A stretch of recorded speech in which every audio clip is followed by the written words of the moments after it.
Hello and welcome back. We're back at episode 6 now, Leanne, or episode 5, part 2. Which one rolls off the tongue better?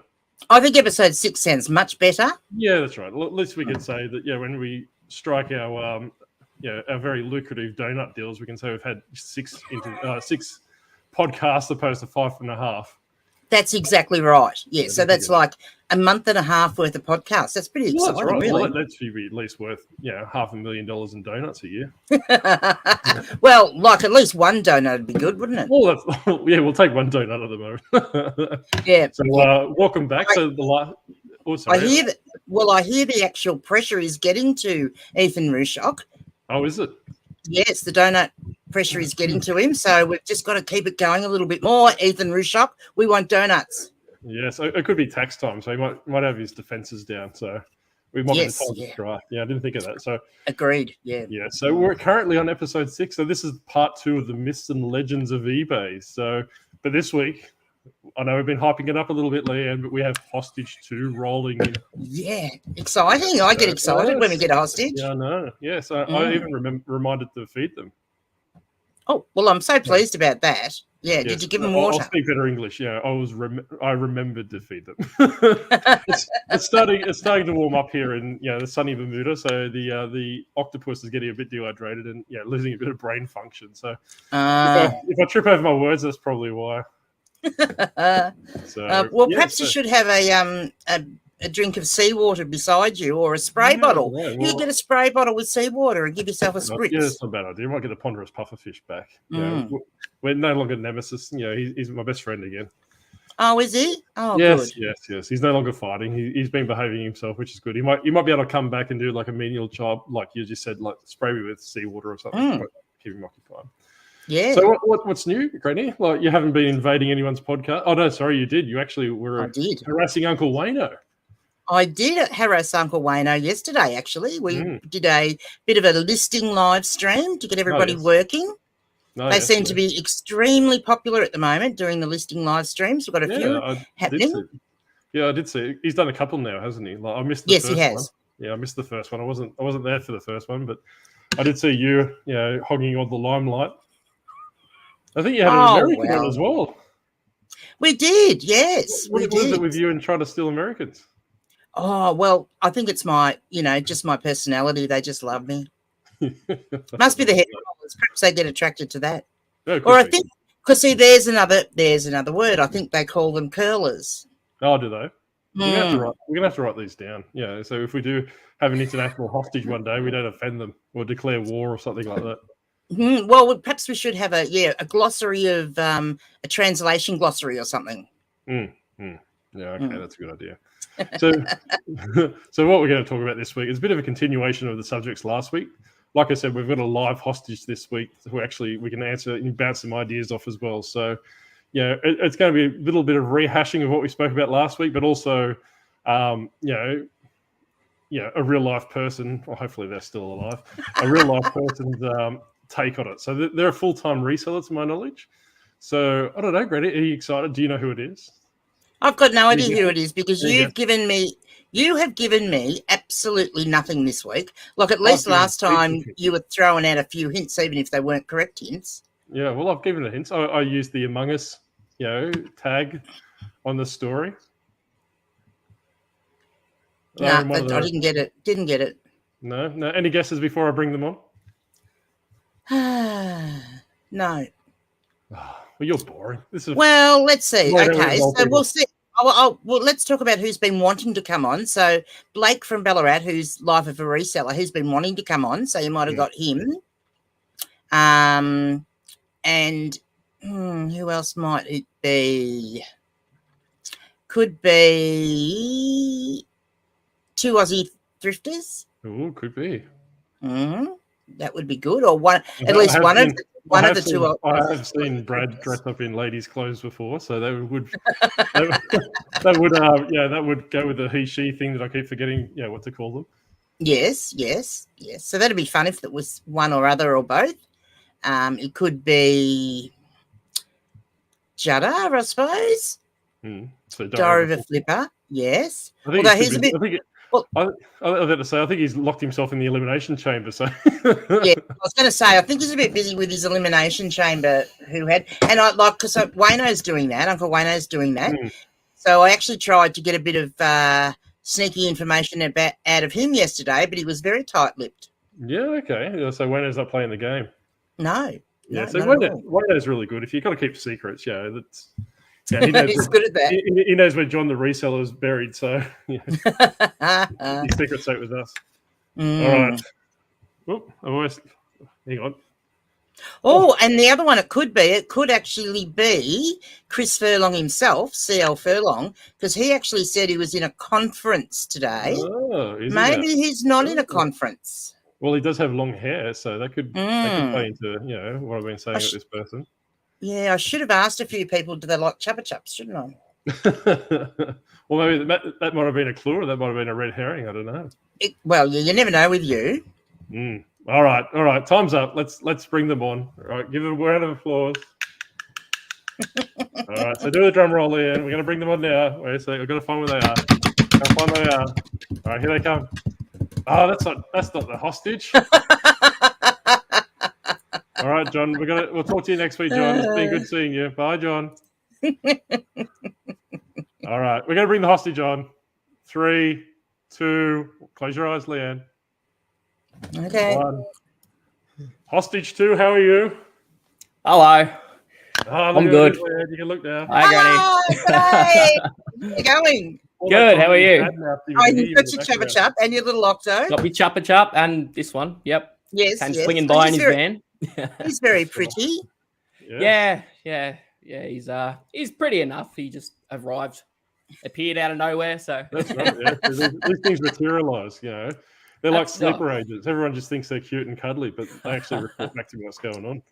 That's right. Leanne. Probably get rid. I don't know if you've spoken to Leanne before, but this is Blake for everyone that doesn't know, and Life of a Reseller for those that can't read. All 6 of our 10 probably people that follow us can't read. Well, yes, we've gone up from having 3 viewers now. We've got about 6. Yeah, we've got like a little mini fan club. We've almost got enough. You have to buy 2 packs of things for serving suggestion sizes. Won't have enough. So Blake, tell us a bit about yourself. How was the ride to Bermuda? It wasn't too bad, actually. Yeah, they were very accommodating. I got unlimited Chuppa Chups, which was that's unfortunate. awesome. I told her to make it bumpy and as horrific as I could. Oh, probably was. I didn't notice. I was too busy with me Chuppa Chups. I tell you what, though, young Figsy will be getting very jealous of the treatment you're giving Blake, given how you treat him. Yes. Oh, well, I've been trying to collect the set of horrible facial hair, so it's like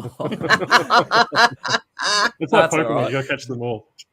So there's plenty of us around. That's right. Oh, there's no choice, believe me. Yeah, like Grumpy Granny was doing a waxing before she came. Oh, for goodness sake! No, I don't. That's a bit modern for me. I do a bit of plucking.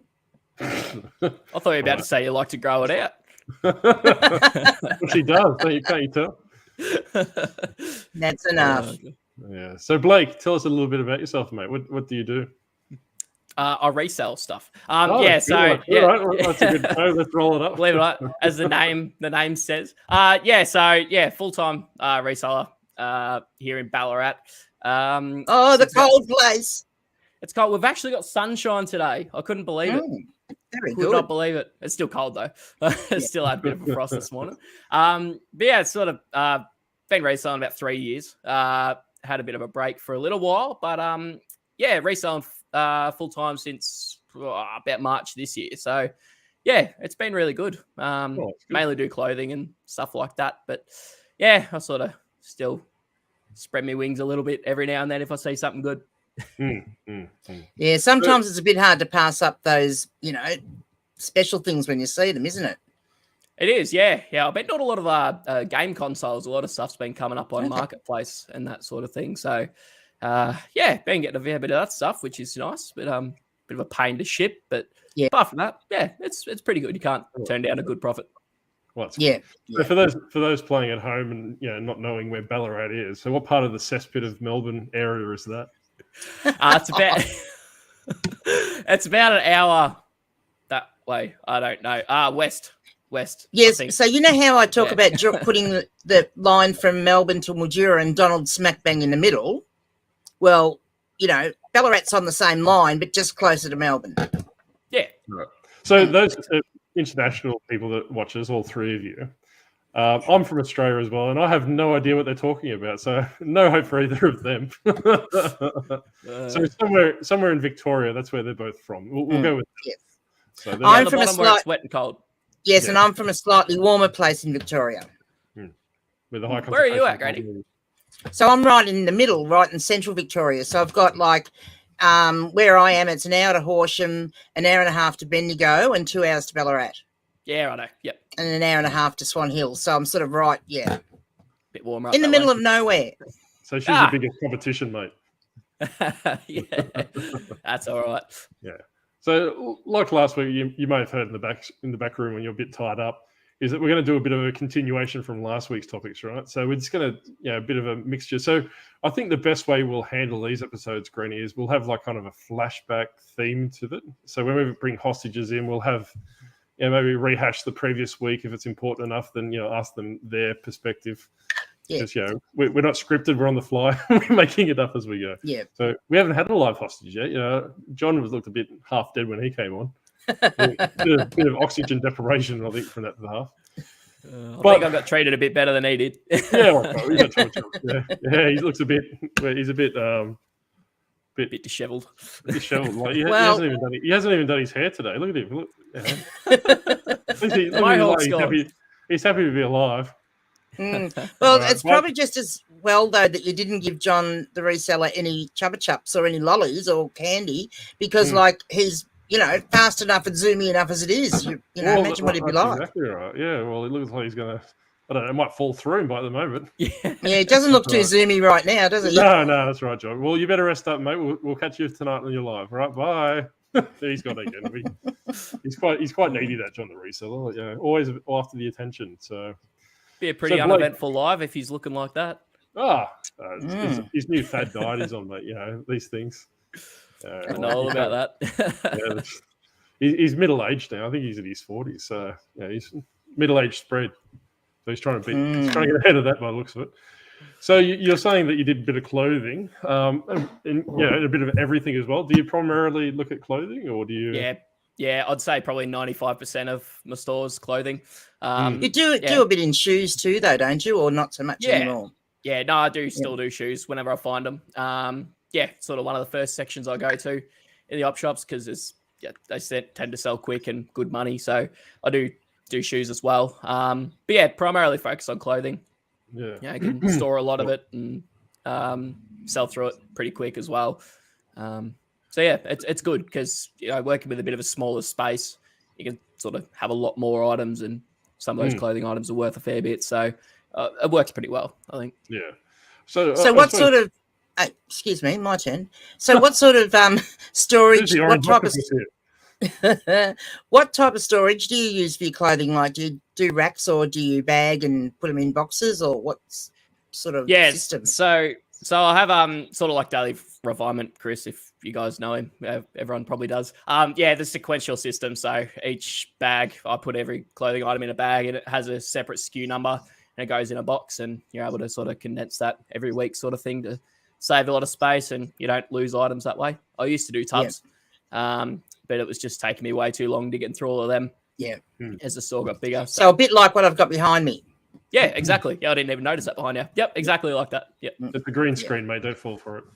It is not. That is my show and tell for this week, because I'm very proud of myself because I redid all my jeans are all in there, and I had them in 3 separate areas because I had so many, but now they all fit in there because I've condensed them all down into the boxes. It's brilliant. Makes a big difference. Saves a lot of space. So, for those playing at home, and partly for me as well, because I have no idea where to get them, what boxes do you use? You go, Granny. Yeah, you go first. You go first. The guest first. I'll actually get mine from it's a shipping box place in Australia called Signet. They have boxes that you buy sort of in bundles as well. And so I get the 500 mil by 200 by 200. So they're sort of a bit on that longer end sort of thing, and it fits pretty much perfectly the width of most clothing items. So it's just easy. Like they arrive like the next day kind of thing. So, and then you make sure they're all the same size. So they fit perfectly 4 on a rack. So, yeah, it's sort of. And they're down Melbourne way, are they? I think. I don't know. They get here pretty quick. So I presume so. Yeah. I just use collapsible crates. So I've been looking for something that, because I use Costco shelving. So it's massive, heavy duty shelving, but I use those collapsible crates that, they work pretty well. But, it's just, it's I suppose too thick for one down where like Granny's got behind her, which you can just have like a singular row. I've got a singular row, but I could probably fit 6 pieces on it, like on an angle, I suppose, onto the left of that, which is a bit of a pain because you kind of try and want to work out where sequential numbering is, and like I suppose with yours and with Granny's, you can actually see the SKU number straight up. I have to actually get diving into the bin, which is a bit of a pain. So it definitely makes a difference. Yeah, and the other question I had for you with your SKU, with your sequential SKU, so do you store them backwards, like so the earliest ones are at the back and then the new, so you can just keep adding the new ones to the front, or do you tuck them behind? Yeah, so I put them behind. So I have the oldest ones at the front, and then the next one behind that goes behind it, and they keep going behind. Just that way you see the lowest number first kind of thing, and you can sort of tell what's in each box. I think I did that, and then I realised because my system's slightly different because... She realised that she couldn't count. No. Let's just go this way. Because I've got back problems, lifting out a big box is too hard for me. So she's ignoring me now, mate. So I've actually gone for two. I've got 2 shorter boxes in my SKUs. Yeah. So I've actually got them backwards because then I can just add the new one to the front. Yep. And that's good. That way. Yeah. Well, it's a similar sort of thing. It's just different, I guess. Just in 2 boxes. But I just wondered what you did with your numbering. And because we're playing Let's Educate the People at Home and not the Octopus, because the Octopus knows everything. Some say even Chris Lynn comes and asks me for advice. But how often do you consolidate your stocks? Obviously, you're going to have holes in your boxes. Do they? Do you move them forward on a weekly basis or a fortnightly basis, or? I usually do about once a week. Usually, sort of once a reasonable amount of items have moved out of the store, or if I'm running short of boxes and I'm still waiting on a shipment of more boxes, then I'll do it then to free up some boxes. But about once a week, usually on a Friday, I usually tend to do it. And it usually frees up, 15, 20 boxes worth. So, it makes a big difference because you end up with like 2 or 3 whole rows of your shelves completely empty again. Yeah, that's good. Because I normally do it when I suppose go feed the minions in the garage or in the dungeon, as I like to call it. So try and do 2 things at once. Feed them, throw some some dog food on the ground, and do the boxes at the same time. Yeah. Well, I probably do mine. Yeah, probably on average once a week. But like sometimes you find out, like yesterday I had one of my boxes on the top shelf, which are the earlier ones, and like I took 4 pairs of jeans out of one box. So, I knew that I would gain a whole box if I did it then. So, yeah, I sort of did the same sort of thing. Like sometimes I'll go and do some shipping and I'll realize there's only like 2 things in a whole box, and then that's sort of when I know that it's time to kind of condense things down a bit. Yeah, no. And do you use something similar to what Granny's using behind you, like the Ziploc bags, or? Yeah, so I do use Ziploc bags, pretty much the same as that. I think the only difference is, I think you write on yours, do you, Granny? I use the Dymo label printer. I just print off a heap of things. I sort of do them 3,000 at a time, and they end up in rolls like this. And then that way when I'm listing, I can just stick a label on each one. So I'll do something similar to you as well. I've got to try and show you before I knock everyone over. Oh no, I just lost it. This is the Octopus. So this is what I normally use. I use the Dymo label as well, but I actually have the measurements on the label itself. Oh, smart. So they've got the sequential number. So if someone messages me and say, hey, look, can you make sure that the numbers are correct? I'm not dragging it, because I actually use that piece of paper to, I'll photograph, put it in the bag, put the label on the bag, But then when I go to list, I just use the bag as a reference for the measurements and all those different things. So, But then obviously if I do screw something up or, something along the lines, or someone asks for it, can you give me the measurements? I'll actually either just bring this out and photograph the label, or just cross-reference and just say, hey, look, the measurements are correct. So that's what I actually use. It costs a couple of cents for a label just to put it on there, but I find it's a lot better. And before I went to that system, I was getting about, maybe 5 to 10% returns. But since using that, I've barely had any returns. So, that transparency makes a big difference. Being sort of the customer being able to see exactly what they're buying. Yeah, well, that's thing. So I don't take a photo of that per se for the listing, but I don't take photos of rulers either, because I use a tape measure. And if I try and take a photo of that, it'll run off on me. I won't be able to take it. So the tape measure is not great. A tape measure itself, unless you're using like your Stanley hard one, you can use those. Yeah, I just use a stock standard Stanley, tape measure, and like I said, that ever since using that labeling system, that I haven't, because I used to just use a pad of paper and just write them down, and sometimes they'd get mixed because of obviously all the different things, and I use that. Yeah, I used to use a tape measure, and then I went to a what are they, like those ones that seamstresses and all that use, those those those tapes. Anyway, I used a measuring tape. And then I got from Melbourne as well a sort of 1 meter long or 1.5 meter long wooden ruler. I think, which I use. So that's ready for listing, right? So that's pretty much what it looks like when it's ready to go. So it's got the measurements written on there. It's got the sequential number on there, and they'll just go in the collapsible crate when it's listed on eBay. Yep. I thought it might have still had some that showed what I used to do, but I don't. I used to have a little bit of paper like your sticker, I guess, and I used to just write the measurements on that and take a photo of that. But then I had it to write in the listings. But it's a lot quicker not to write in the listings. So what do you do with the measurements, Blake? Do you just take a photo of them, or do you write them in the listing? Yeah, I'll take a photo.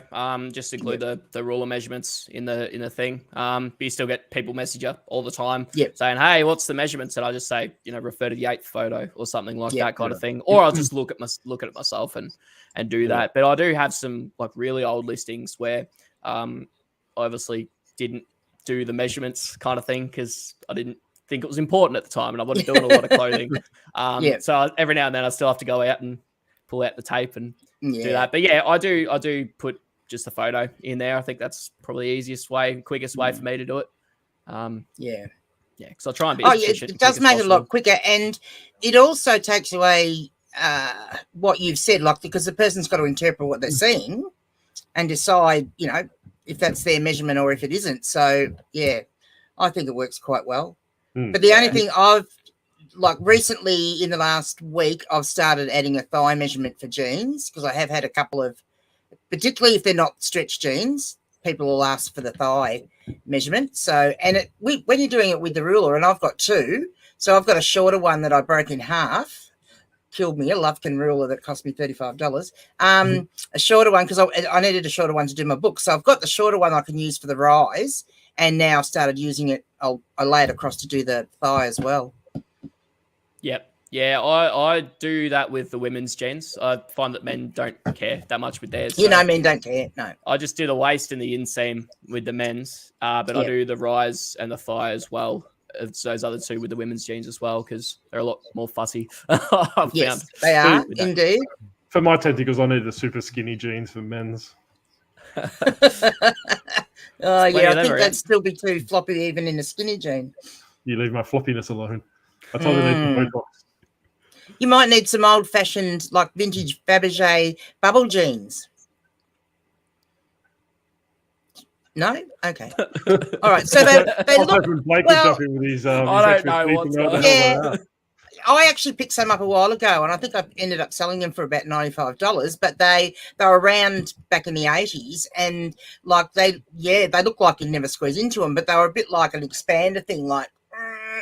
So the legs look like this, but when you put them on, they expanded out. They were very, very tight fitting. Yeah, right. Yeah, so how do you actually measure the thigh? What part of the thigh do you measure? Like the top of it near the fly, or? Yes. No. So I measure from across from the bottom, like where the crutch seam is. So if that's and you've got your crutch seam there, so you just measure across, straight across. Yeah. Okay.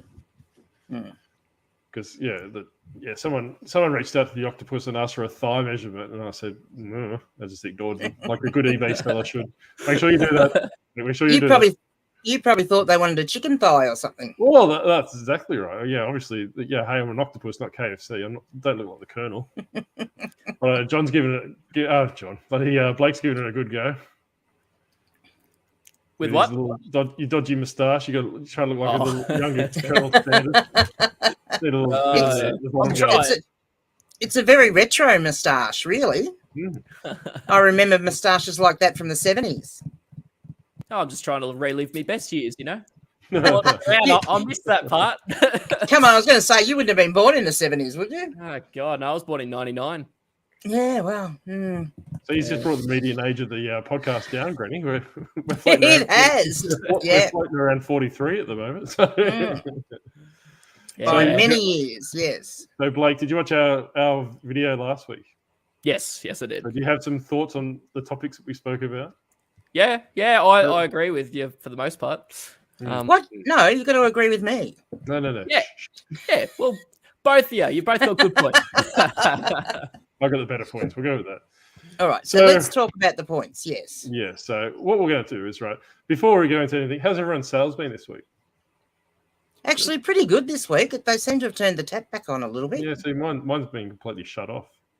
Oh. I do know of a couple of other people that have been saying the same thing. I'm not finding it as glitchy this week, which is good. But yeah, my sales, I've had a couple of really good days, and yeah, I think yesterday has been my lowest day for about a week, but I still did 5 sales, so that wasn't too bad. Right. Yeah, I did one sale yesterday, which is very uncharacteristic. Yesterday was my worst as well. I only did, I think we did 5 or 6 yesterday, but all low end crap. Yeah. I sold a DVD that Granny said I wouldn't be able to sell. Yeah. My home and away DVD of the day. That was pretty much my only sale, which was abysmal. And I've got 2 of them sitting here, so I think I might send them to you. I don't think it's the same one, but that's all right. Maybe it's not. Yeah, this one was. But anyway, it's out of the thing. So, sell similar. What's your thoughts on that, Blake? Yeah, so I did a bit of an experiment, sort of 2 or 3 months ago with it, in terms of just seeing what I could do in terms of boosting sales or anything like that. And sort of what I tried to do I gave it about 2 weeks just as a bit of a test. Is everything when I did my listings, usually I schedule out my listings, but this time I just completely just listed them all in one day sort of thing. And then for the other few days, each day I ended 30 and sold similar 30. So that was basically to see if that could make up for my daily listing goals or whatever like that. And my sales went down the toilet. So yeah, which was weird. I didn't expect it to be like that. I still made a few, but it wasn't great. But I think it's really good for, I think like you said last week, Granny, was that for your older listings and stuff like that, you go in, fix them up, change your photos, stuff like that. But I sort of, if some of those things sell, I think we can attribute it to sell similar, and that's what did it. But I think it's more the fact that we fixed up our old listings. So I always sell similar instead of just revising a listing. I think that works a lot better because it does count as a new listing. But yeah, not to the point. It's sort of probably like half a listing, I guess. I wouldn't call it like a full new listing. So both of you, do you think it's something I've been pondering on? Do you think that the algorithm has a memory of like how many you on average list a day and keeps you at a certain level until you get to that and then opens the tap up when you've gotten where you should be? No, I don't think so. No, I don't think it's that smart. Like Octo said last week, I don't think it's really like that smart to be able to be like, this person's only done so much. We're going to throttle the traffic until they get up to this point. I think it's more just they like to see that consistency, that you're active on the platform, whether that be responding to buyers or listing new items, fixing up old listings. I think it's more that activity side of things more so than there being an algorithm just giving people traffic based on how much they list. Yeah, and I think it's actually a YouTube fodder. The algorithm discussion, you just feel like kind of a clickbait scenario. Is it? Yeah, like I was saying, I think. Well, there. I just gave you something for the thumbnail, didn't I? Oh, that's right. Yeah, we'll just use the same thumbnail as last week. It seemed to do all right. But yeah, no, like I said, I think it goes off a point system, right? Like, like Blake was saying, is that it's not a smart algorithm because, just imagine how much data they would need to use for every every eBay reseller. That even if they go, all right, this person on average has, 12 listings a day and Granny has this many listings and all these different things. Yeah, it would be, the algorithm would melt down. It's too much. It wouldn't be able to calculate, all the different things, and eBay is stripping the money out of the company to pay shareholders and all those different things. We can see it by these glitches and everything like that. They're not reinvesting back into the platform. So, to think that the algorithm would be, a supercomputer doing all these calculations is just ludicrous. But I still stand by my point system. Like I said, that if you're on that positive point, so obviously you've done. You might sell similar, and that might give you a 0.5 on the scale, right? Then you do a listing, it might give you a 1. And the further to the right you get, the more traffic you get. But if you get like an IMAD, or you get like a negative feedback or a neutral, it might be minus 10 points, right? So you have to actually do 15 or 20 points worth of activity on the platform to get back into that positive territory, and returns as well. Obviously, we'll push that back, but that's how I think. And obviously, I'm not right because I'm still here, and eBay hasn't crash tackled me. But that's that's how I think that the algorithm works, and that's to me is a lot easier and more fathomable to me for a system to work right. That if this person, it's like when you go to a website, or you do certain actions and it gives you a tick, a green tick, and you go from that, you move on to the next phase.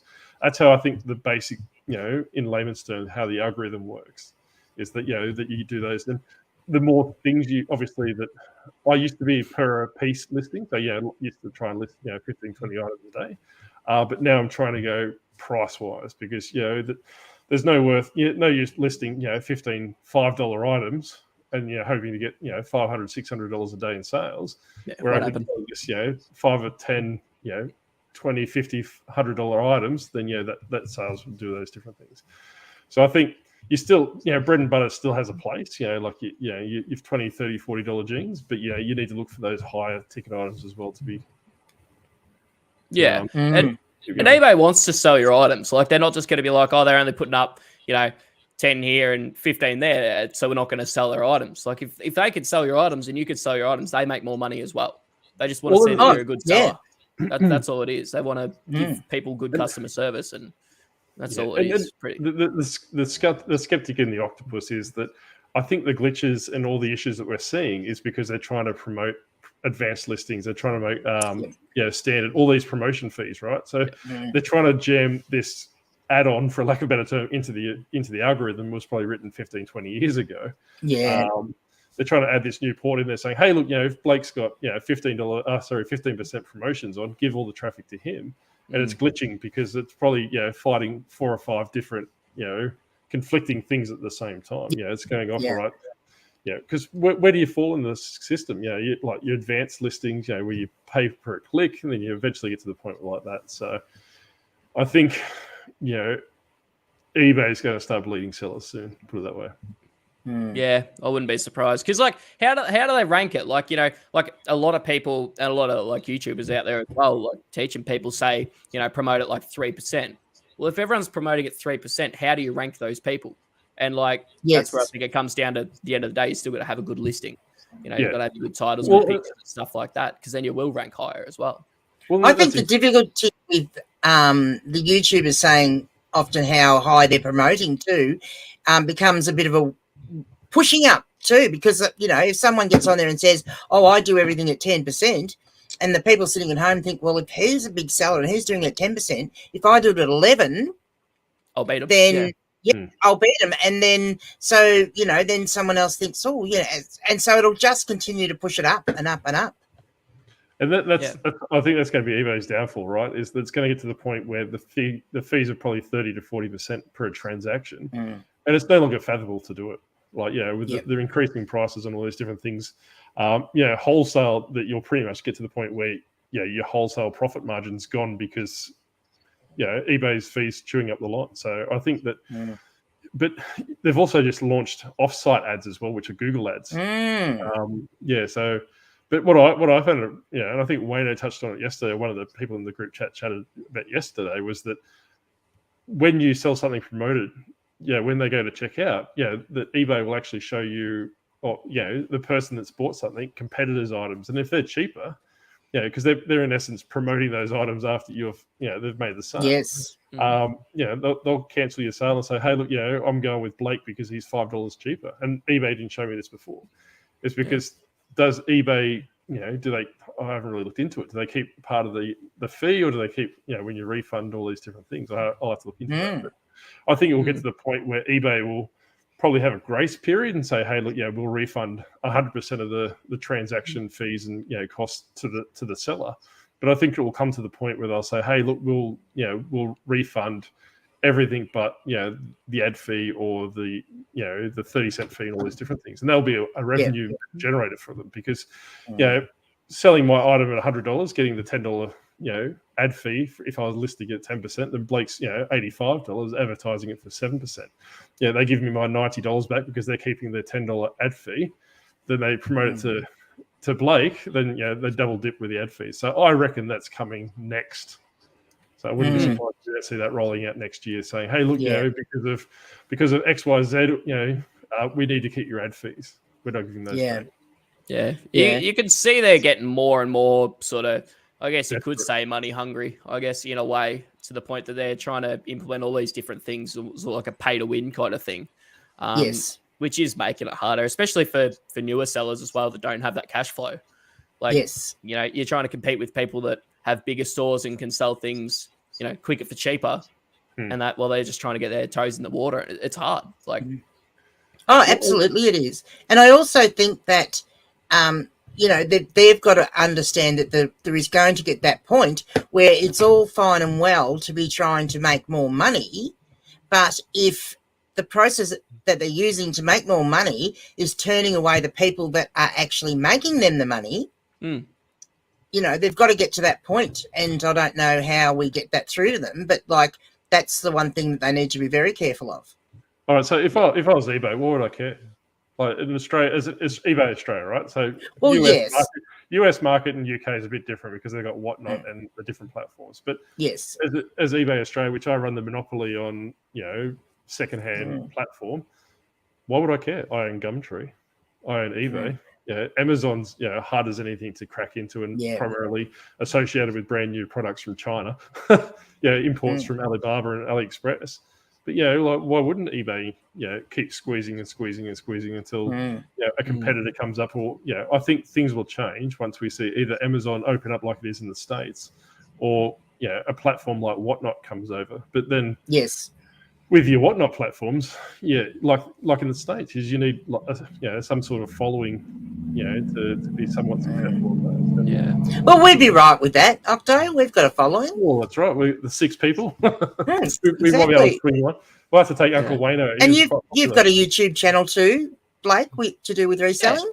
Yeah, that's all right. Yeah, we'd be fine. But it's sort of, I get they shouldn't worry and they shouldn't care. But with certain categories, I think that they should, in a way. Like with clothing, for example, I sell nearly, probably half as much, but I sell a lot on Poshmark as well, which I don't really talk about as much because I don't really think about it. But I sell a lot on Poshmark, and for clothing, I think that's obviously what they're big on, but they also do electronics and stuff like that as well. And there are a lot of people that are sort of leaving eBay and going to Poshmark as well that I've seen too. But at least in the clothing niche, it's a good platform to sort of to go to as well. So, but I think that they can, take a good page off of those other platforms, if they were interested in, but like you said, they don't care.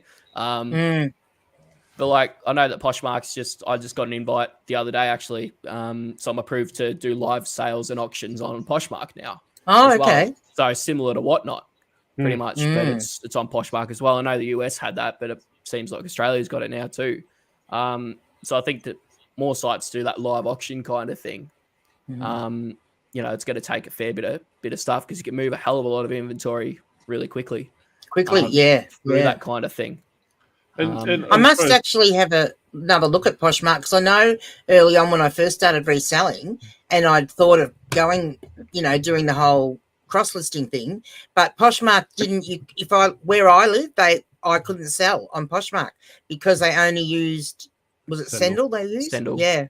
Yeah. I contacted I've got a feeling them. They've changed. I contacted them about that because I said I'd prefer to use Australia Post. But they said that if you're not in an area that Sendle services, you can use Australia Post. Right. But if you're in a spot that does use Sendle, you have to use Sendle. Like I have to use Sendle, but a courier comes every day and picks up the parcels from my doorstep, so that doesn't really worry me. Yeah. Do you find Sendle's painfully slow? Yeah, they're shocking. Yeah, shocking. Yeah. I got a notification. Their attitude would change if they provided donuts, but we're easily caught here, Blake. Yeah, no, they're very slow. Yeah, and the other thing is too, like if you're using Australia Post for eBay, like it'd be nice to be able to use your Australia Post for Poshmark too, because that's just going to help with your banding, isn't it? It does for sure. Yeah, and that's why I sussed it out because I'm like, you know, I'm on a pretty decent band with Australia Post, so it'd be nice to be able to get those discounts, but apparently not. But the buyer pays unless you otherwise specify on Poshmark. They pay for the shipping anyway, so you anything. So, with the shopping, the shipping on Poshmark, geez, I can't even think. Is that paid directly to the shipping company, or do you have to? Yeah. So I was under the impression in America that they just basically put a label. Yeah, the Poshmark sends them the label. They just put it on and off they go. So yeah, it's that's right. They're independent of them. They're pretty much partnered with Sendle, I'm pretty sure. So the buyer pays a flat $7.95 no matter what the item is. And they just send you the label and then you can just stick it on your pack and be done with it. So it's pretty easy. It does have advantages then, doesn't it? Yeah. It's so much, like it's quicker to ship on Poshmark than it is to ship on eBay. Yeah.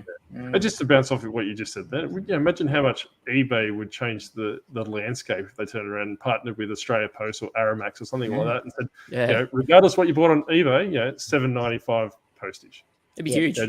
Huge. They would, their sales would go crazy. That's exactly right. That's one way of generating income opposed to using all those different things. Partner with a courier or even Australia Post, make a set rate, which doesn't go to the sellers. All the sellers do is get a label from eBay and they say, here you go, slap it on the parcel, regardless of the size. We'll pick it up, or you can drop it off at the post office, and off it goes. Yeah, it's one less thing for us to deal with. Like it makes it easier for us. And for them. I don't think we touched on this last week, but international shipping looks like global shipping is coming to Australia on the eBay. But they probably need to run that similar system because they looked at Orange Connects with that warehouse system, which really only catered towards people probably selling irreplenishable stocks and all those different things. But I do think that if eBay does bring in like something similar to what you're saying with Poshmark, is that half the sellers' issues and complaints will probably just go away because that does resolve an issue for them. Is that eBay takes carriage as soon as you get the label and it's accepted. eBay takes control of everything. So they don't. It's no longer the seller's responsibility. To chase the parcel or to look where it's going, or from that perspective, eBay takes over from there. Yeah. So I think they don't want to deal with much though. Like they seem to try and deal with as little as possible and kind of leave it for us as well. And that's exactly right. And I don't know if you read any of the Facebook groups, but I kind of get, and this is only from a visual, observation. I actually haven't spoken to these people. Is that the eBay seller panel? I think that's what they refer to them as. It's almost like they're brainwashed by eBay that.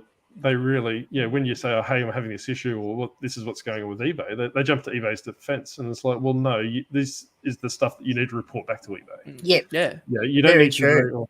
eBay's, like when one of the ones that I seen a couple of weeks ago was the the payment on best offer, the automatic payment methods or whatever it was called. Then they're like, oh, eBay's looking into that. Yeah, you just have to wait. And it's like, well, no, you need to feed this back to eBay saying, hey, look, there's rumblings, in the reseller community. And they probably are doing this. It's not, not trying to push them down or pigeonhole them into a certain thing. But these are the, without being defensive, saying, hey, look, we'll take it on board. Hey, this is what eBay's currently doing. But, you make a valid point. Every second day we see something about this, and this. People aren't paying for their orders and, holding it up for 4 days. I will push it back to eBay and have eBay bring down some sort of communique through the Facebook Yes, group. exactly. They're really bad with communication. Oh, they are. Yeah. And I mean, with the reseller panel too, do you think it has an effect for us as resellers of used goods? Because I believe there's only one person on that panel that is a, second-hand person, like that resells used goods. Do you think that, that makes a big difference for us? I think. Well, the thing is that, and this is talking out of turn again because, I don't know these people personally, but if I was in that situation and trying to take over the world, I'd be strongly focused trying to move eBay into directions that benefit my business. Yes. I'll leave it at that. Okay. Yeah, well, that's what I think too. So I think because the majority of the panel are focused on, new stuff, that they're not going to be, putting their priorities towards what we need. No, that's right. And, and they might not get any extrinsic, benefits from eBay, like, monetary payments or, any remuneration periods. But is there any other perks? There's obviously be perks behind that. So. Oh, yes, I'm sure there would be. I'm sure if they tried to contact, help the, customer service, I bet their responses are probably a bit more on the positive side than ours may be. But like I said, I'm only going off, speculation of what I've actually seen in the Facebook groups and the interactions that I've seen with the, some of the panel members. That's not to say that that's what is happening, but that I think some, this is not a dig at them. I think it's more transparency from eBay to come back and say, hey, look, these are the panel members of X, Y, Z. This is the breakdown. So clothing sellers or new item sellers or secondhand sellers, and this is what we use in that program. So Well, talking of shipping, Blake. Yep. And I might be going out of order, Octo, but anyway, tough luck. So talking of shipping, so are you a free post or a plus post person?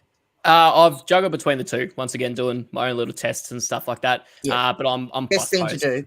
Yep, I'm plus post. I didn't notice a whole heap of difference. But just even just a little thing, like even with the eBay fee calculator. Yes, like that thing there. You plug it in like the exact amount, like a certain amount plus post, and then that same amount with the post included. It's like you make less on the free shipping side of things with that as well. But not even from that point. I think it's just a transparency thing. People know that shipping's not free for the most part. And, they know what they're paying for the item and what they're paying for the shipping. And, and with sort of my pricing model, I'm able to keep on that lower end and more competitive pricing and sort of keep that competitive shipping as well.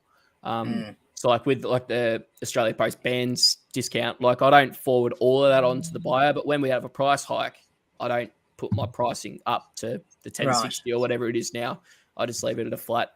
I've just done a flat $9.99. That's just sort of what I see. And that's the trouble. I would like to do that, but I'm on band 4 and I only get 50-cent discount because I'm in rural area. If I'm posting to another rural area, I get 54 cents discount. So I can't, it's not much. Like I can't even make my postage $10 because 50% of the time I'd actually be losing money on the postage. And that's what I was going to ask you too, Blake. Do you think that the pendulum's shifting towards paid postage again? Because I know a couple of years ago that it was like massive. You have to do free returns and free postage to make sales. I'm very similar to you. Is that I've added plus post, and I'm actually finding my sales are probably better. Yeah, I did. Yeah, mine are too. I think it was even just 2 weeks ago. Like I always do different tests and stuff, and I'm probably throttling my own sales because of it. But I like to know But it is a way to do it, isn't it? It's, you can listen to what someone else says that they do, but the reality is the only way to find out what's best for you is to actually trial it. Yeah, well, you watch other people, like one person says one thing, the other person says another, and it's like, well, bloody hell, what am I supposed to do? So you just got to take it in your own hands and stuff. But with the free shipping, paid shipping, like I sort of put half my store on free shipping, half my store on paid shipping, just to see what happened. And I sold, twice as much with paid shipping as I did with free shipping. And there's quite literally no difference in the price for the buyer. It's just, I believe it's because it looks like you have a perceived value. Like people say that it's perceived to be cheaper if it's free postage, but I actually reckon it's the opposite. Yeah. Well, the reality is it's not actually free postage, is it? That's right. It's built in. Because you price your post and, price your item and then you add an extra $10 on for the post. So, no, go on. It's gone. The Alzheimer's I was just going to say is that you find, with the exception of Amazon, and you need to meet a certain threshold to be a Prime member with that, is that a lot of companies, do plus postage. So there's no that mindset in Australia where, every man and their dog does free postage, therefore you've got to jump on the free postage bandwagon. Yeah. So, and Amazon's not as ingrained as it is in the States where, that they offer same day shipping and, same day arrival and all these different things. Because I've got an express option, but I think probably 1 out of 100 buyers, pays the extra for express. So there's not that mentality over here where they want it now, that instant gratification thing. So I'm the same. I can't remember the last time I had an express order. It just doesn't happen much. No. I find it comes in batches. I'll get 3 or 4 that want express, and then then nothing, and then you'll go a month, and then there'll be another one. But the other thing I think, sorry, Octo. You're right. I was going to say you'll find it in Q4. Once you get to the 1st of December, every second parcel will probably be express. Yeah, that's true too. Yeah, but it's good to have the option. Look, the other advantage I find, and it's just a personal thing, I suppose, with doing plus post, is that when you get best offers, it makes it a hell of a lot easier to work out whether you're going to accept that offer or not too. Yeah, you don't have to worry. Oh yeah, hang on, I've got to take that much off. That'll go in a medium bag, so I have to take this much off. Yeah, I think there's a place for both different things. Like I've got a really expensive pair of Nike Air Jordans on sale. They're like $350 or whatever. With something that's more premium, I do free postage because I think it's like a consideration kind of thing, like servicing that higher amount. Same with the Patagonia fleece that I got that's like $200. But with everyday things, it's just easier to have that paid post. And like you said, like it's easier to calculate. When I had half my store on free post, half on paid post, I'd be like, oh, geez, that's $25 offer. That's all right. Didn't realize it was a free post one. And I broke even on the whole thing. Like, it's just confusing, I think. It's just easy to see. That's it. Yeah. How are you finding the offers that people are sending you of late? Actually, pretty good. Pretty good? You're not finding that you're getting lots of low balls? I am. On the expensive things, I get low balls. Like, I had like an $80 jumper up the other day. Someone offered me $5, and I'm like, no. I just laugh when I get that. But for the most part, it's pretty good. But at the same time, I'm pretty lenient with what I do. Like, usually if it's a not completely outlandish offer, if it's profitable, then I'll usually take it. Just to get sort of the ball rolling for the day. That's just how I kind of see it. But I don't want to hold on to items. But I'm also, if I know what something's worth, I'm not going to go pricing it, dirt cheap, on an offer. Like, I bet overall things have been pretty good, but you do still get low balls. Yeah. I got one this morning. They offered me $10 for a pair of jeans. Yeah, right. Yeah. Not happening. But, it's hard for me because I generally price my stuff so it's competitive in what has sold. Yep. But like I'm almost at the point where I wonder if I should start pricing it. I don't want to price it too high, but should I be pricing it, at that lower price, but add on 20% because I'm going to get all these, silly offers? See, you could. I've got to say, it depends what it is, and something like what Blake was alluding to as well. If it's bread and butter items, you're probably better off having set price points. With your more premium item or your gold plated items, I think I referred to them as last month, that's probably where you want to kind of move your bread and butter items. If you're making profit and it's it's easily accessible, move those out the door quite quickly. Don't hold on to them. But with your stuff that draw people to your store, like your Nike Jordans or the things that your guitar behind you that obviously you should sign and put on eBay because that's what you probably do. No, I'm going to learn to play it. Oh, really? How long is that going to last? But with your bread and butter items, I think you want to move them through really quickly. With your premium items, you want to keep them there just to have something for the store appeal. That someone might come in looking at those Nike Jordans. They're like, oh yeah, well I'm going to watch that and I'll get it in a couple of weeks when I get paid. But let's see what else he's got in his store. So they'll go through the store and they might buy 2 or 3 jeans or a couple of shirts or whatever he sells. But if those Nike Jordans weren't in there and just it's full of bread and butter items, there's no draw to that store, I suppose. Kind of a flow on sale system. So yeah, for sure. Because yours is more of a what's the word? You say it, Blake. You do more sales at a lower price. Volume based kind of thing. Yeah, so I probably pick up a lot of stuff that most people don't or wouldn't. A lot of your basic sort of, I guess I usually call it like men's modern kind of thing. I guess just your normal basic everyday things. I still obviously check the sell through rate, but I'm probably more lenient than other things. But because I price it at market or even just $1 below, not to try and undercut or race to the bottom and stuff like that, but just to be as competitive as I can. Sort of being able to move that stuff quickly, it adds up. But I've actually sort of started going back towards the point of sourcing better things. And so I'm sort of doing a mix now instead of just mainly being like, I'm a volume seller. I just try and sell anything and everything.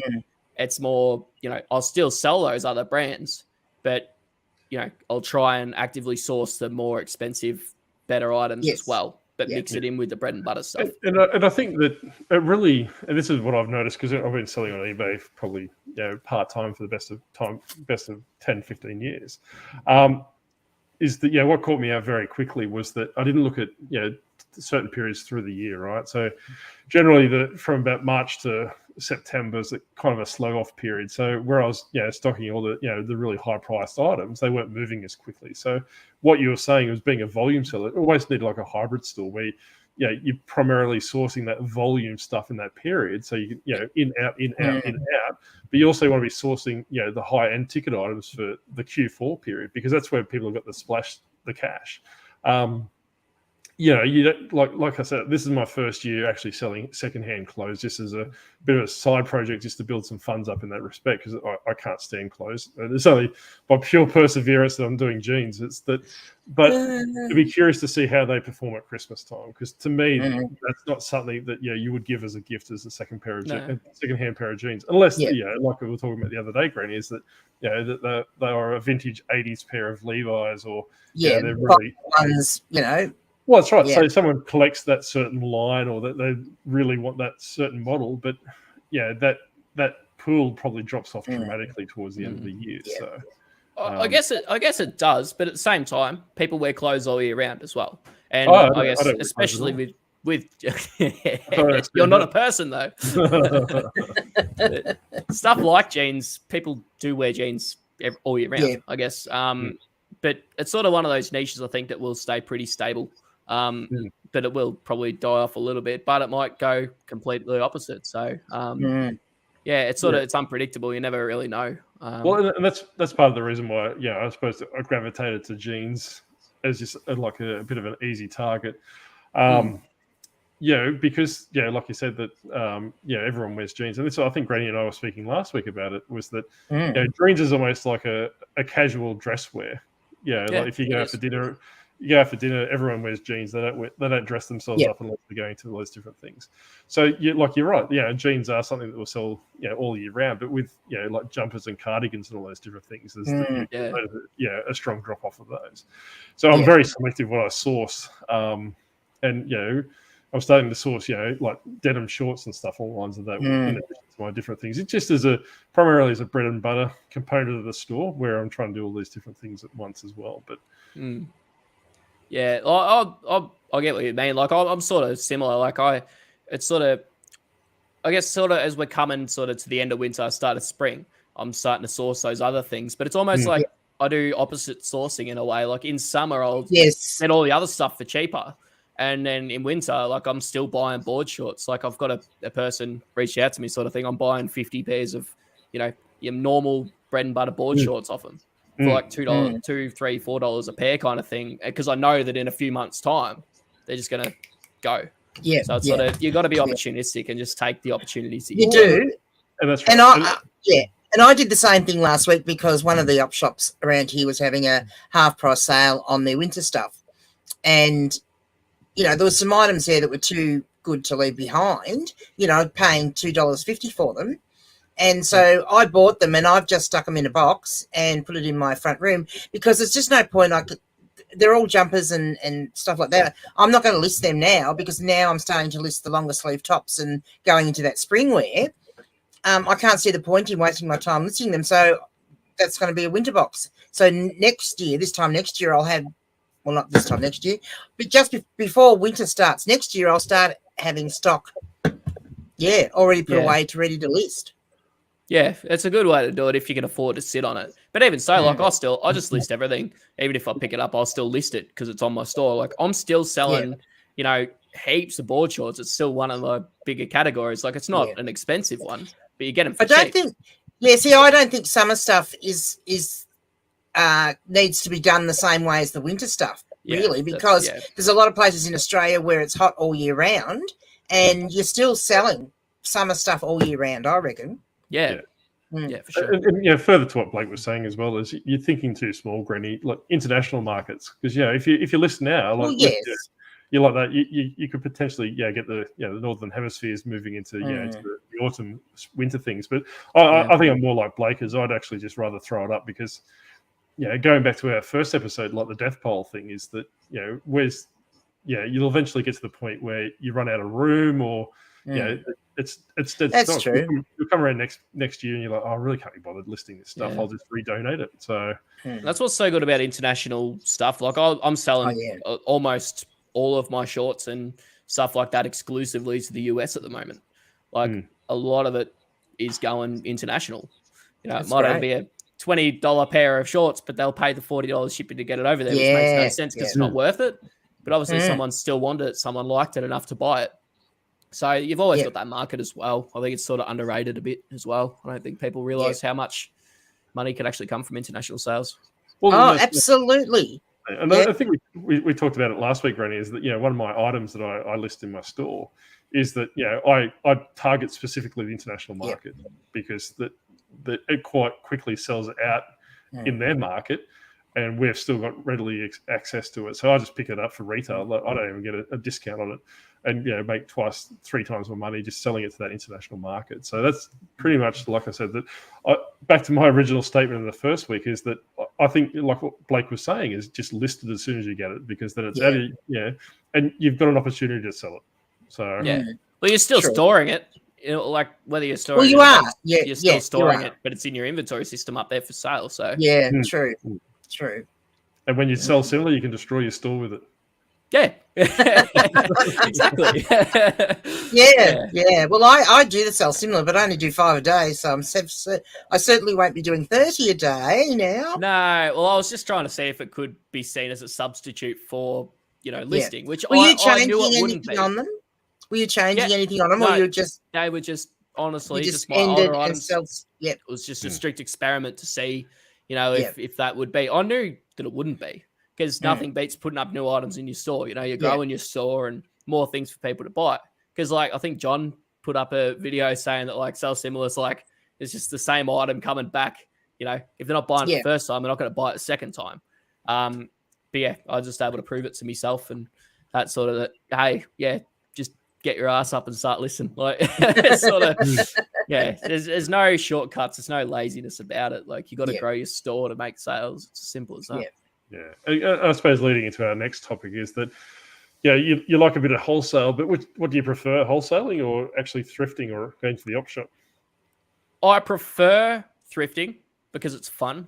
But in terms of growing a business and scaling, I think that wholesale and getting bulk lots is probably the way to go, because thrifting's just it's inconsistent. Like yesterday I went out, it was awesome. I had an overflowing trolley. I spent hundreds of dollars, had an awesome day. But the week before I went to that exact same one and came away with like 3 or 4 things. Yeah. So you can't run a business on that. And I think that, having that option is good to have wholesale, but it's so hard, especially in Australia, to find a good one. Because I'm starting to get to that point where I want to look into that for jeans primarily, because that's sort of my clothing line sort of heading into there. But like I've got lots of categories of stuff that I originally, and I sold. I was able to get it when I could, and it would sell well and for good money. But things like leather belts and leather handbags, vintage, of course, just like me, I couldn't get enough consistency, because you go to the op shop one week and there'd be 3 or 4, and then it'd be great. But then the following week there'd be none. Yeah. So that's the hard part with thrifting. Yeah, but it's fun. Yeah, it is fun. It's good. It's just a cream on top, really. Yeah, as Chris always says. Exactly right. Like, unlike Granny, I don't want to get into the wholesale secondhand clothing line, because, like I said, I don't derive any enjoyment from secondhand clothing. I'd realistically like to get, some sort of automated system where I'm getting brand new products like through a wholesale arrangement, than just using multi-quality listings and using thrifting as opposed to substitute that. Because if I can automate that process. Where, I'm ordering it in from a supplier, it arrives, I process it, make sure it's all there, put it away. It'll just tick away. And like I said last week, is that, my other store was just primarily focused towards new multi-quantity listings. I haven't touched that. I've touched it once a week, just maybe update a couple of listing numbers, and it still sells every day. Where the second-hand store, like the Octopus store, is primarily, constantly, and it gives you that really sporadic numbers, where the other store, which, like I said, it's only touched once or twice a week, is almost a consistent. You can see the consistency across the store. Yeah. So and look, it is so nice. I do have to say, I picked up 2 Kathmandu skirts, and exactly the same, just different colours. And how nice it is to be able to go sell similar, and didn't have to change a thing apart from the colour. Like, Even do you find many brand new with tag items out there, Blake? Like in the op shops and stuff? Yeah. Oh, not a lot. And if I do, they're priced up the arse. Like there's not a lot, unless they're in those lower end brands.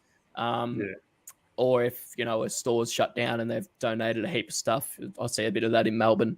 The ones that get a sort of lower end brands as well. So I don't really find a lot. I've actually found more in wholesale recently of the brand new stuff than I have in the op shops. So because in Bermuda we find a lot of brand new with tags, upper brands, like Levi's and all those different things, that like I was showing to Granny a couple of weeks ago, as I found pretty much a brand new without tags 80s Levi jeans that went overseas. I think they went to Korea for $200 straight off the bat. Yeah, right. Nice.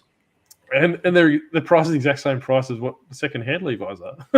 So, like I said, but what I'm finding, and this is probably the question I was leading towards, is that I like finding those ones because they're generally true to size, right? So I don't have to give that much brain power to go, all right, this is the measurements, this is the measurements, these measurements.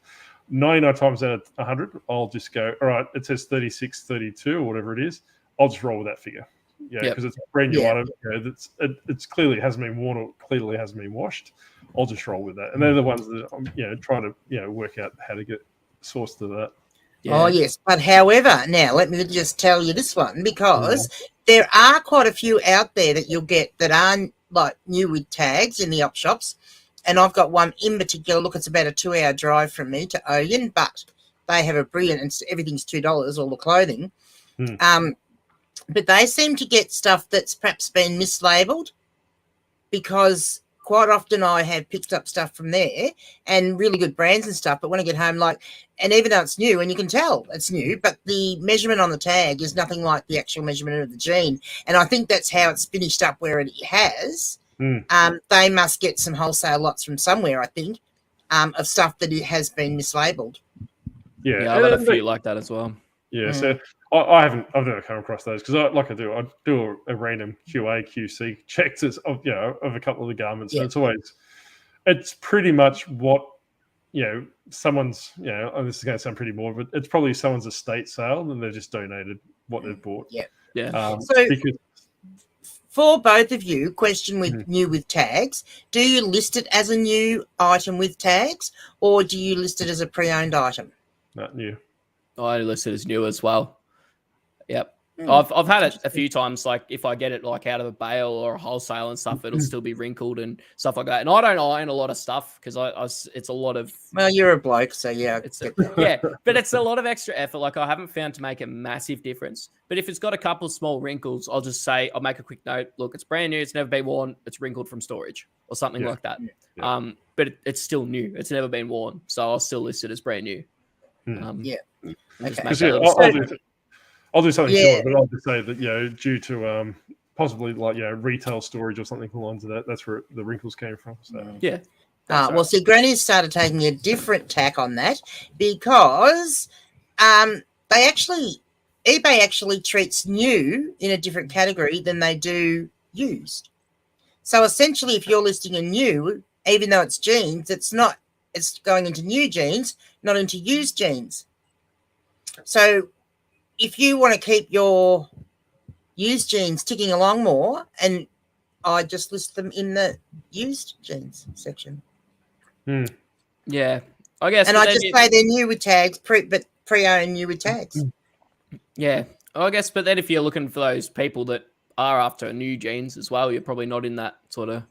Well, that's right. Kind of category there, but either that or I'll list it as new with defects if it's got like too many wrinkles or something like that.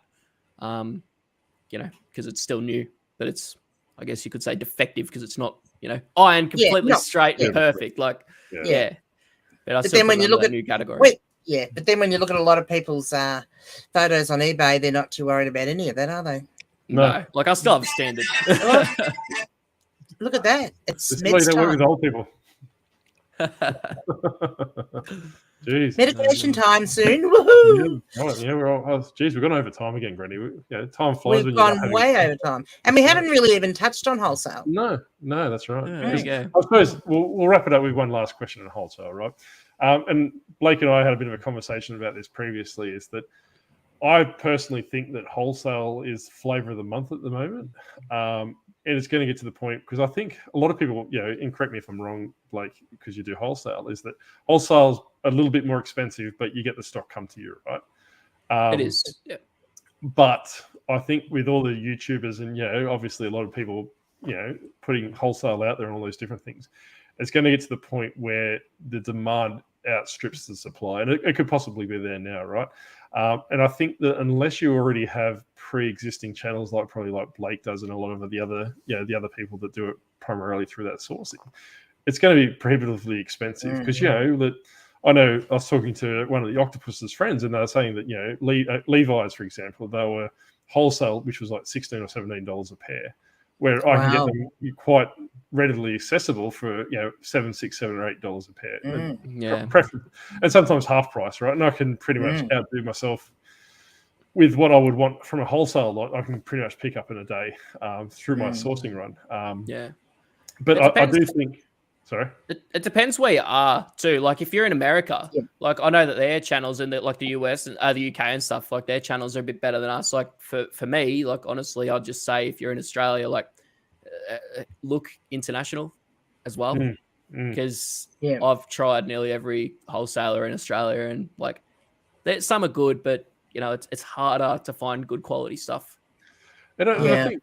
And Granny and I, Granny not personally, but she did some. She knows someone else. Is that we did a wholesale lot of off a person, I suppose. I'll leave it at that, because they may be someone that's known in the community, and the wholesale lot was probably trash. I'll say at best, and break even at worst. So, like you said, a lot of the people that probably use the wholesale are probably selling the scraps in Australia. So you probably they'll go, and they probably run their own eBay store under a different name if they're smart, not the same name. But they're probably taking the cream off the crop, and whatever doesn't obviously fit their business model, that's what they're wholesaling. So that's something else you need to be careful about. I think I know what you mean too with that one. I did a sort of similar thing. I committed to a whole 100 jeans pair. I did a video on it a couple of weeks ago, and like on the surface, it was like, yeah, okay, there's good stuff, your Wrangler, your Levi's, and that kind of thing. It was good, but after washing, when I take photos, nearly everyone was stained and ripped, and it was meant to be A grade, but it'd be lucky to be B, to be honest. And it's just sort of the standards are pretty low over here. Yeah, and look, I know someone that ordered one lot, their first lot, and they were good.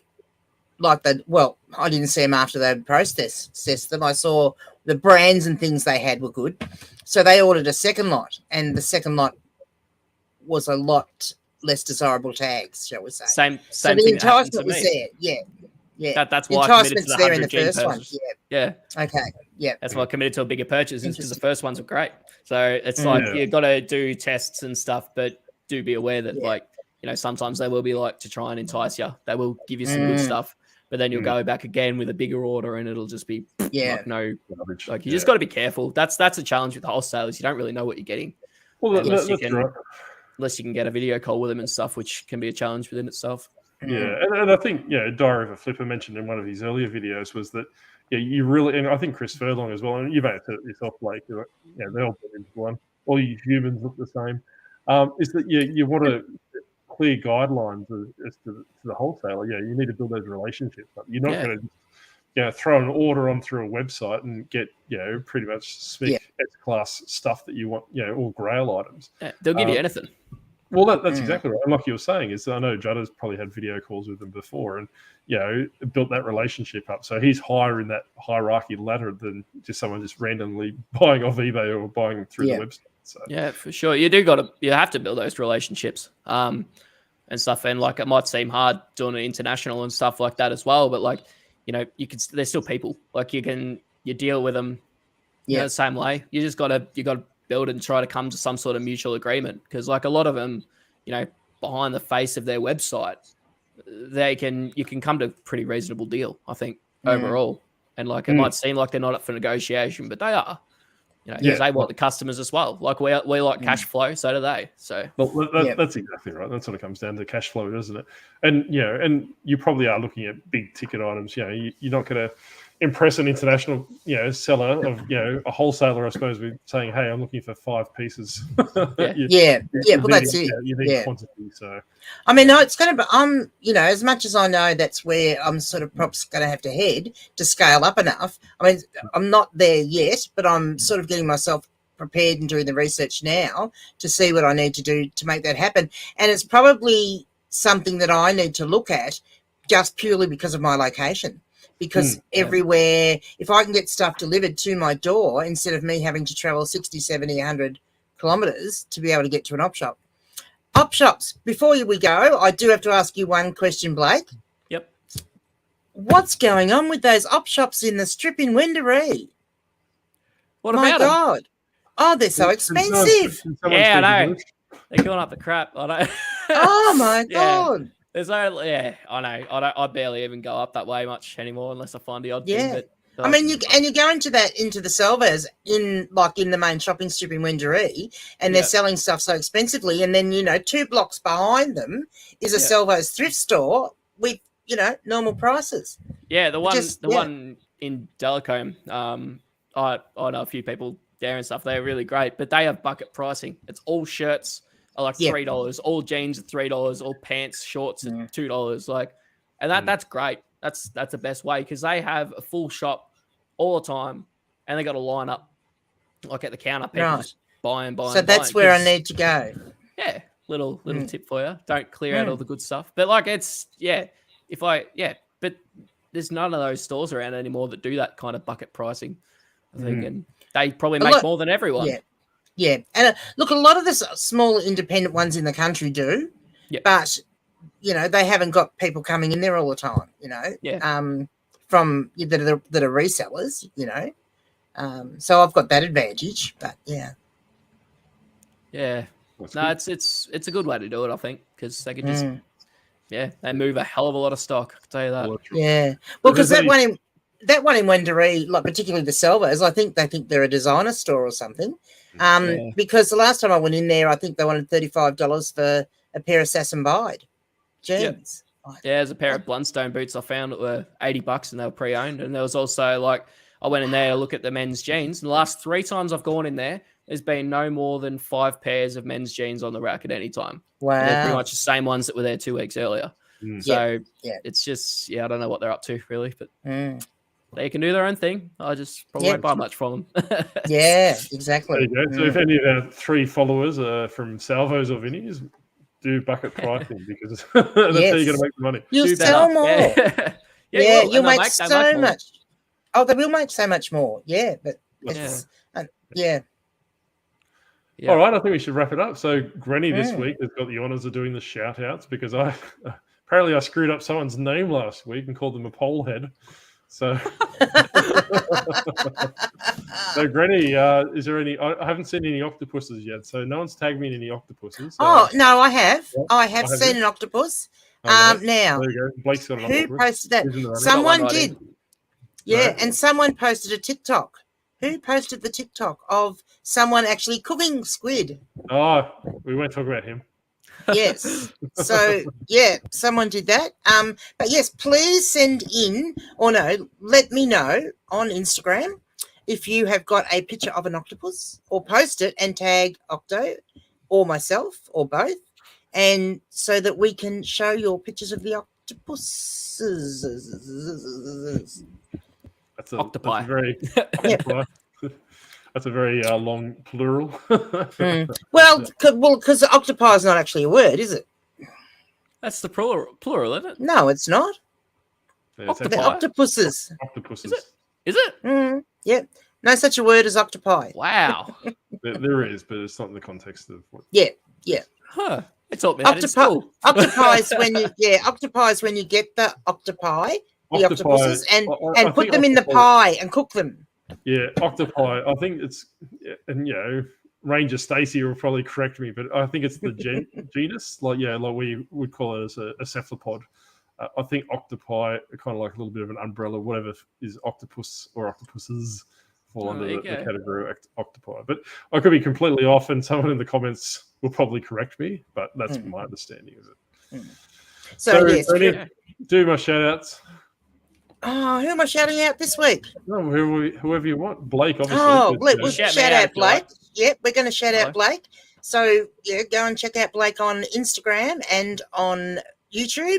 You don't do any other social media like TikTok? I do have TikTok, but I don't really like making short form content that much, so I kind of just let that die. We wouldn't be very good at short form content as we click over 1 hour and 22 minutes. No, definitely not. Definitely not. We must shout out Chris Furlong. We did mention last week about his charity, and it is going great. And we had a live stream again last night on his channel and raised over $500 just in that one live stream. So, get into that and have a check out Backpack for Vic Kids on Chris Furlong's channel. And Chris also gave us a shout out for our podcast. And that probably explains the -6 subscribers that we lost last night. Perhaps it did. Don't be mean. And yes, we've got a few people, and I should have written their names down. I will shout them out next week that do help. That do share our content a lot on Instagram. What about someone that does Thursday and Tuesday night? Oh, John. Well, John. Well, he's there. He's in the thing. Hi, John. Yeah, shout out to John the Reseller because he's always promoting our channel, which is great. And he has live streams on a Tuesday and Thursday night. So there'll be one tonight, 9:30-ish, I think. Normally he starts. And goes through to the wee hours of the morning if there's enough viewers wanting to keep going. And it's a listing live stream, so they chat for 10 minutes or so, often longer, and then work quietly if you want to, or you can keep chatting for 30 minutes and get your listings done, and then they have another break and do a chat. And it's a great way because if you're working on your own, it keeps you entertained, and it's good. All right, I think John might have to have a bit of a lay down. It looks like he's got some bag under his eyes. Yeah, he might need a little nap before tonight, I think, by the look of him. Just he's got lockjaw. But all right. We'll see you next time, John. Bye, John. There he goes. He's off. Sleep. That's why it looks like that. Yeah, that's right. Well, apparently, but I think that wraps up episode 6. Wow. No, it's gone very quick. But thanks very much for coming on as our second hostage, Blake. No, thanks for having me. It was fun. The length of this episode, we could have split it into 2 and made 2 episodes. We're just going to click over the 4,000 watch hours in one episode. Well, I guess we'll find out whether people like to watch a longer episode or a shorter one, won't we? Yeah, well, last week went pretty well, actually, like an hour and a half, and that's doing pretty well. But good. I think, everyone subscribe to Blake's channel. I'll put it in the description 24 hours after this goes live. It's not to ruin the surprise of who it is. I think you're already in there. Yes. I think I'll use you weekly anyway, so I'll just leave you there. So. I'll just leave you there. You got me 1 week. I'll leave you there, so no one's going to know any difference because it's just don't take it out because then they might get suspicious. I'm ingrained.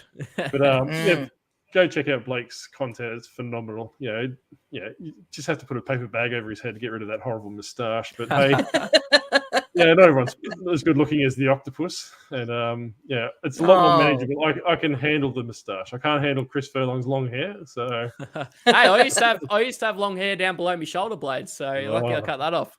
I was about to say, I think you complete the package there, mate. I won't tell you what you look like. I won't have much hair left anyway soon. So it seems like everyone's going the way of the octopus, getting a bit of a shiny nose. Just trying to join the club. That's right. It's a very popular club, mate. Everyone loves being the bald octopus. But anyway, well, thank you very much. We're in the process of negotiating the capture of Hostage 3, Granny. So if you're looking at John's picture, that kind of gives you a bit of a hint as to very quickly who Hostage 3 might be. I'll leave it at that. So that's your hint. They don't know they're being targeted, but they will soon enough. Yes. And please, if you've got some topics that you want us to talk about, let us know. That's right. And we'll take them as our own. We won't give you any credit whatsoever. Yeah, we won't. Yeah, absolutely not. The way that YouTube pays us, we'll make millions and millions of dollars off you. Yeah. Oh, look, every week when we get an extra 2 subscribers, we're just getting closer and closer to becoming monetized. We're almost getting to the family bucket meal at KFC. Yes. It's better all I can afford. I don't pay too much. The life of a lucrative reseller in Ballarat. Yeah. Reselling's more lucrative, I can tell you that. Yeah. Let's just say we do this more for enjoyment than we do for the money. Well, that's all that matters. That's why we do it. Yeah. It's all about Granny's ego. That's all it is. That's absolutely correct, as it should be. I'm full of wisdom and, all sorts of things. So you should take advantage. There you go. Fill in the blanks. What's Granny full of? And on that note, I think we'll see you next week. Bye. Bye. Bye.